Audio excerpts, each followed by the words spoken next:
Hello everybody, welcome back to Alan Wall's Photography. I'm Alan and this is part 2 of our focus stacking macro photography series.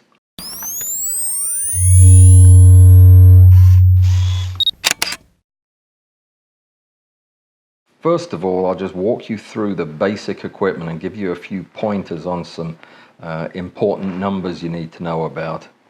And then we'll go ahead and mount our insect that we prepared during last week's video, and then I'll show you how to shoot the images. The camera, doesn't matter what camera you use so long as it has manual focus. You are not going to be using autofocus. The lens, a nice long macro lens, 90 to 105 or 115 millimeters would be great. Your working distance is pretty good with a 90 millimeter lens like this Tamron. It gives us about a 5.5 inch working length, which is good for the lighting.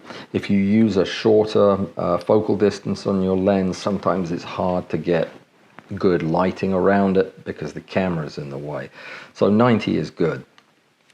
Make sure that your camera has some type of a remote device for triggering the shutter, because you're going to be wanting to shoot in mirror up mode or whatever still mode that your camera has, so that you don't introduce any kind of shake, because we need these photographs to be shake free. You'll see all of this gear is mounted on a big heavy medium density fiberboard rig that I threw together this morning with a couple of nails basically, but this stuff doesn't flex much. It's really heavy and it tends to hold everything on a stable platform. That is critical.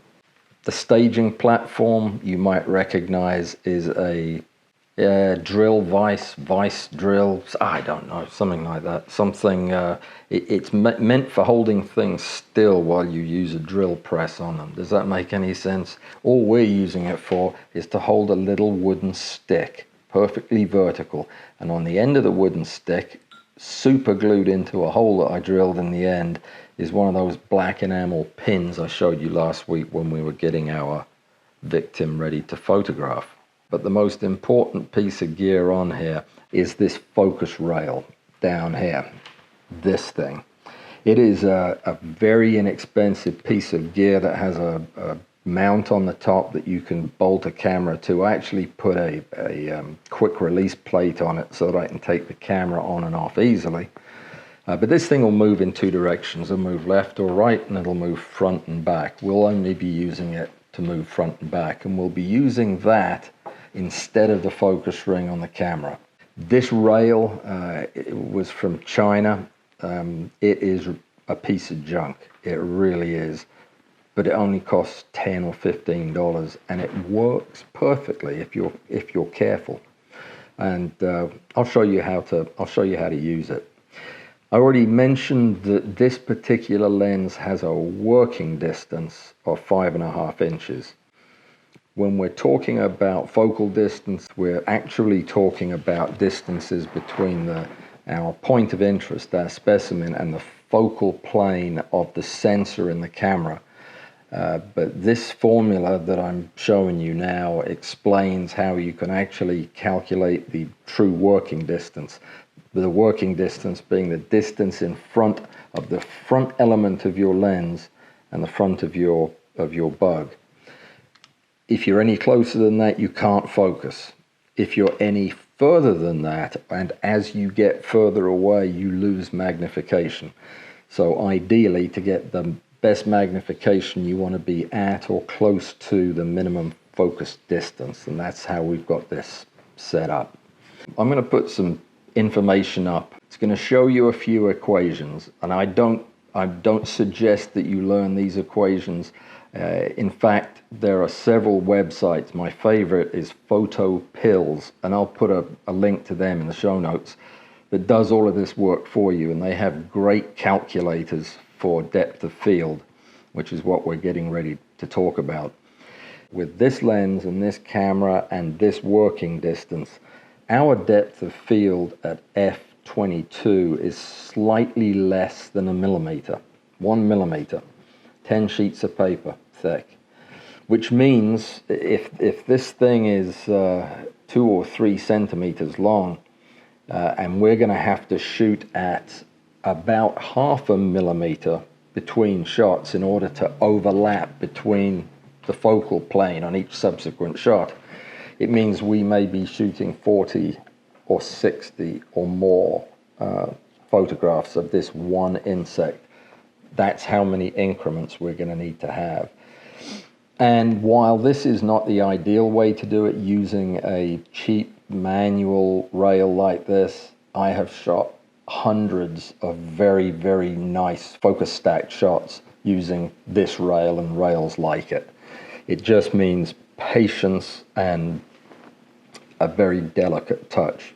The last thing is the lighting. You can do this with continuous lighting. I started out doing it with continuous lighting, but it's a very hit or miss deal.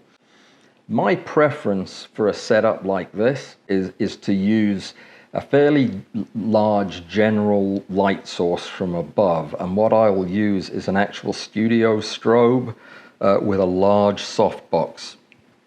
I could also use a scrim, but I'm actually using it for this video. So you either get the video or I get to take the pictures with the scrim. So I thought we'd better do the video.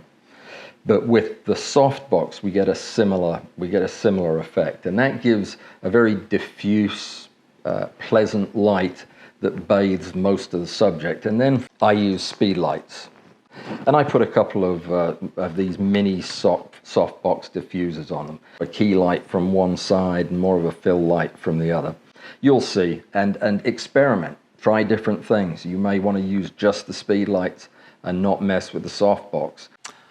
Okay, well, everything's set up and we're ready to get started on shooting this photo stack. So the positioning of the insect is perfect. The process now consists of putting the camera, if you can, in mirror up mode, using a cable release so you don't have to touch the camera, resting your fingers on the advancing wheel, and that's about the distance that I'll be turning it between each shot, and that comes to about 0.5 millimeter. I've already checked to see that the insect is well framed, meaning I have enough room, because in the stacking process we're going to end up cropping some of the edges out.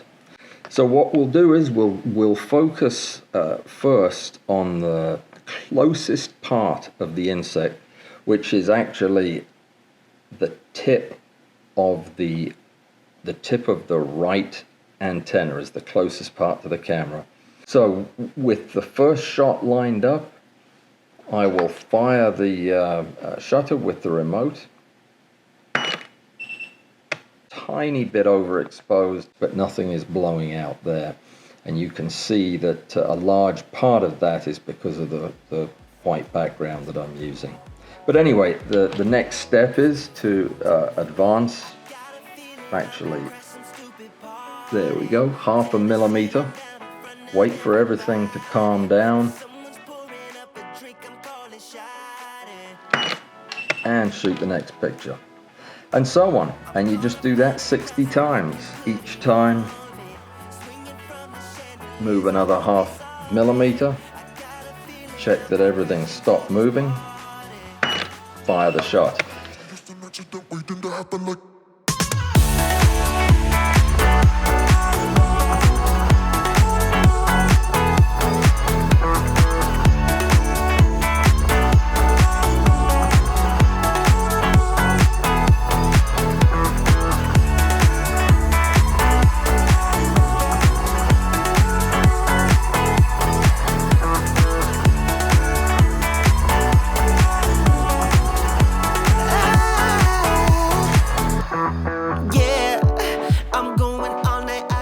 So that's basically all there is to the shoot. The most important thing is that you take your time, you allow plenty of time between shots for your camera to quit vibrating. Make sure that the histogram looks good with each shot, give plenty of time for the lights to recharge, and then you're done. We are going to take all of these photographs now over to the computer. We're going to download them and put them into Photoshop to do the stacking, but we're going to do that in another video. Well, thanks very much for watching. That's all we've got on this, and in the next video we'll get into the Photoshop processing and stack these images together. If this was useful or you enjoyed it, please give me a thumbs up or subscribe to the channel if you don't want to miss any future videos.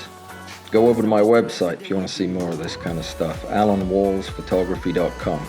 Otherwise, I'll see you in the next video. Take care.